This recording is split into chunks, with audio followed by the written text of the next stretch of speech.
was a little bit better start than what we'd had. I think it's the first time we've led it the first week of timeout since Arkansas. So,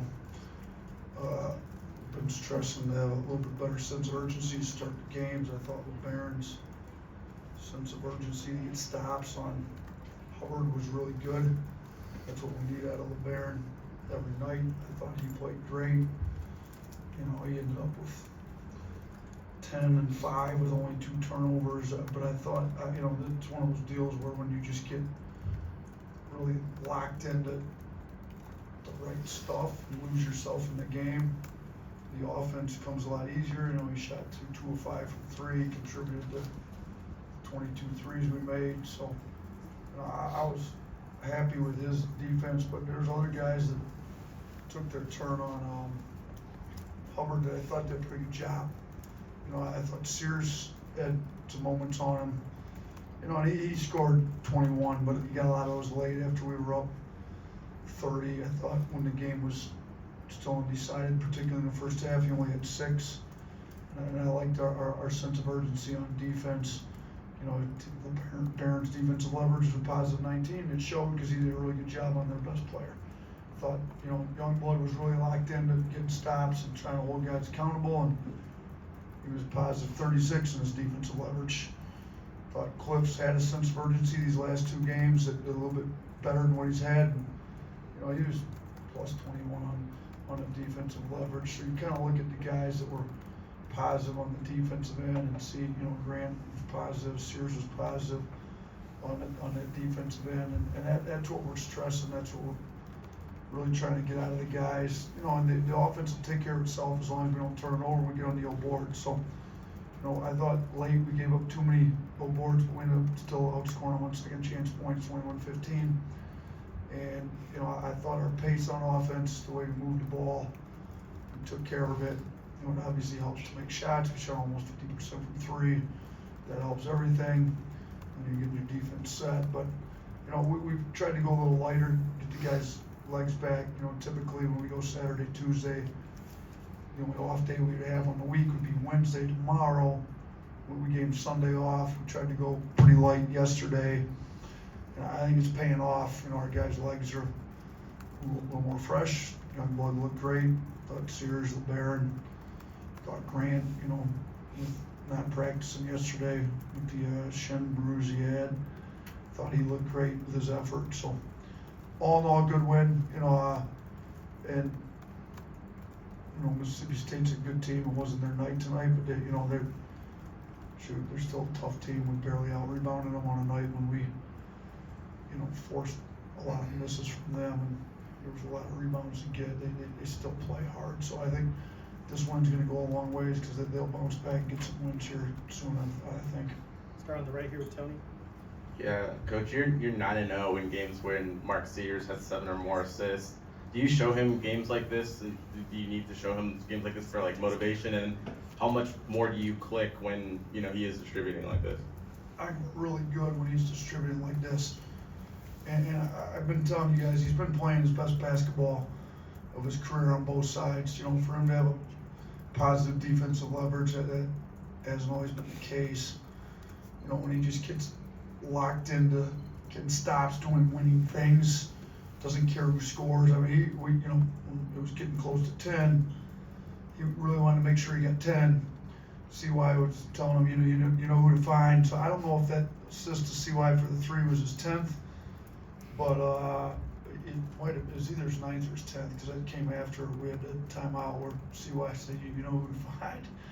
So, you know, he was happy. He was happy CY scored 27. He talked about Mudita.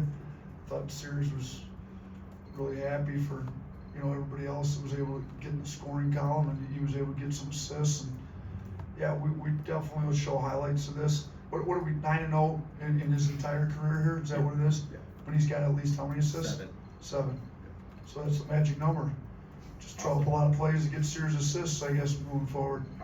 So I think a lot of the assists come in the flow, though, not necessarily designed. He's just attacking downhill, making the right reads.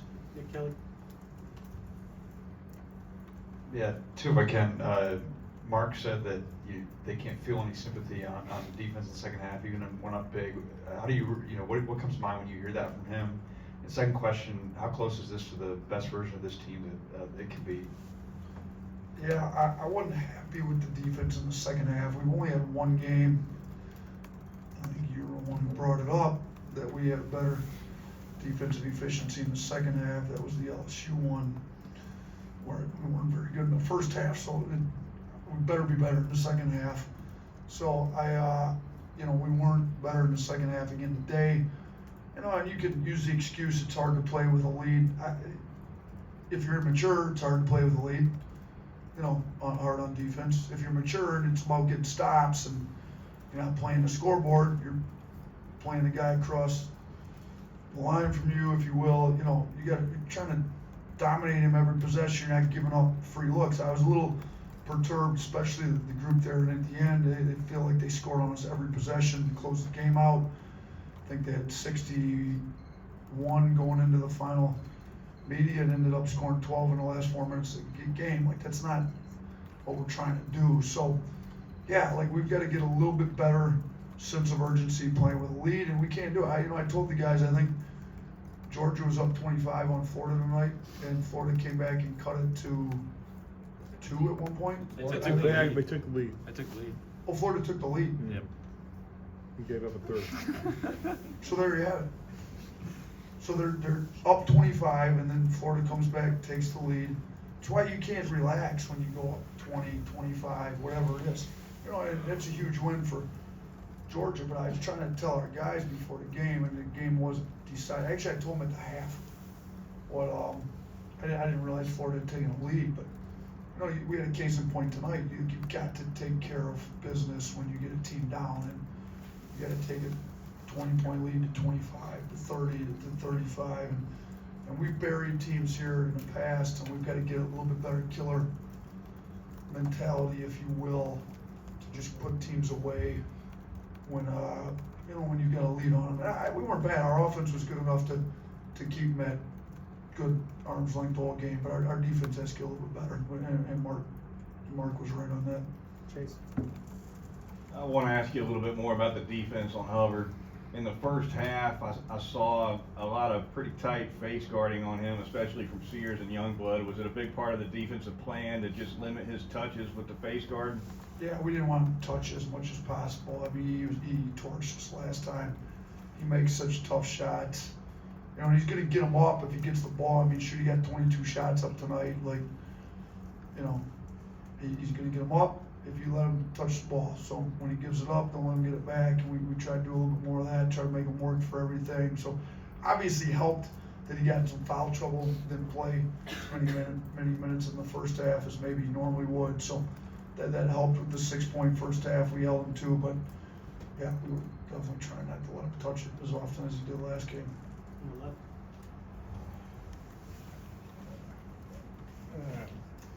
So obviously, Mississippi State's given up a lot of 3-pointers against a lot of teams, but it seems like you've particularly figured out a way to exploit some things on that end, on the perimeter, in both the last meeting and tonight. What do you think sort of led to some of that? It's a good question. I'm not exactly. I mean, they play hard on defense. Their system's a little bit more designed to turn you over, if you will. So if you don't turn it over, you can't get quality shots if you move it. And they've turned a lot of teams over. They played some zone in the second half. Zones tend to give up a lot of threes. So, and I think maybe, the man wasn't working, they went zone, or they were in foul trouble. Either way, I'm not, sure why, but zones tend to give up more threes, so that probably helped a little bit in the second half. And we were able to get some threes off our offensive rebounds too, which doesn't really have much to do with the defensive philosophy, but we were fortunate to get 45 up because we like to get them up, and made 22. I think this was the 5th time we made 20 plus threes, and one away from our own record. We had 23 at LSU and 22 at Auburn, so the 3rd time we've hit at least 22, and 5th time we've hit 20, so it's not the first time we've done it. We've done this to other teams in the past as well. Kate. He only attempted 2 tonight, made the first one he took, but tonight, when I first got in the gym, D was shooting threes, or it looked like he was working on them. Just how much is that an area of his game he's trying to develop, or that you want him to develop to kind of take him to the next level? You know, we want all of our players to work on their game and continue to develop their game. And, you know, I think that's the next step with Mo is, you know, to kind of play more of that spacing 4, where he can knock down shots. It's going to take a lot of work.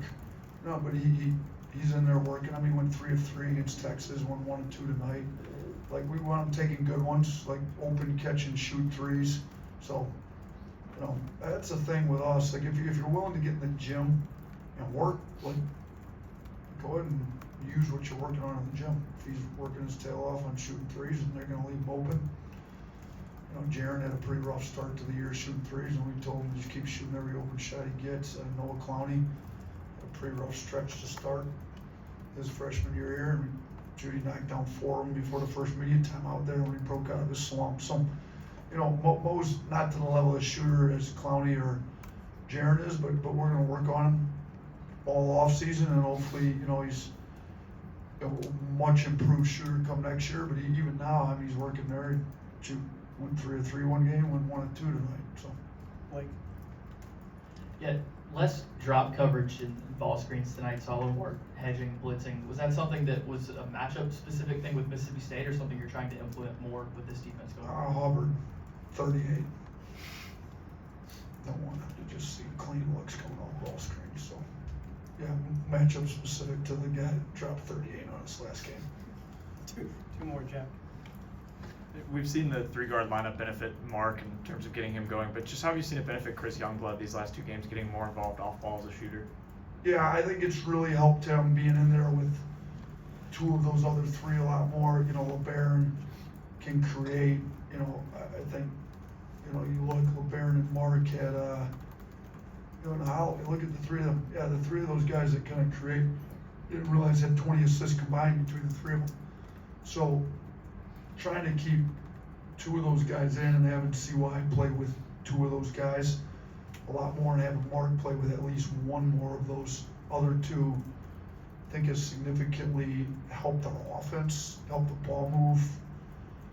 You know, I don't think we can plan on scoring 111 every night, but I think it's been good. You know, we need to get our defense. You know, defense sometimes takes a little bit of a hit when you go a little smaller, so we got to make sure we've got the right matchups to play that way, if you will. But offensively, it's been a better look for us to have, you know, more creators in there to create shots. Jaron went 3 of 3 tonight. Like, Jaron needs, you know, catch and shoots, good. You know, Jaron's shooting a lot better with those guys in. We went through the numbers and looked at him, kind of. When we decided to put LeBaron in for him, we showed him how much better he is with 2 of those 3 creators in, and it's helped his game. You know, we told him he'd get at least as many minutes, and he has. He's averaging, you know, ever since we took him out of the starting lineup, he's played more minutes than he was averaging before, and his minutes have been more efficient, which is what really matters. So, CY's been more efficient, Jaron's been more efficient, Mark Sears been more efficient. It's helped a lot of guys on offense since we've kind of made that change in the lineup and kept the rotations a certain way like that. Last one, Drew. Coach, I know coaching is teaching in psychology, but it seemed in the last few games that early Grant Nelson hasn't been as aggressive offensively. Has there been, I know he missed practice the other day with the shin, but has there been an effort from the staff to try to get him to be more aggressive? I mean, we want him to be aggressive. That dunk he had in the second half, we'd like to see that a lot more. Kind of going on the catch already. You know, teams are loading up off him. They used to do it all the time to Herb Jones. Herb was great on that. You know, when he got to New Orleans with the Pelicans, they said he was the best guy in the team already. Kind of that, we called it go catch, going on catch already to kind of beat the heavy help, you know, that they try to play off him. We need him doing more of that. You know, the post-ups, drawing doubles, because he's a good passer out of it. We'd like to see more of that. But so, yeah, we'd like to see him more aggressive, as long as he's not turning it over. He's had some turnover issues. You know, he ended up turning over 3 times tonight. You know, he had the one drive on the baseline, and I don't know what happened. I'll have to go look at the video. But yeah, as long as he's not turning over, we'd like to be him to be as aggressive as he can be, because he makes good plays when he's not turning it over. Thank you, Coach. Appreciate you guys.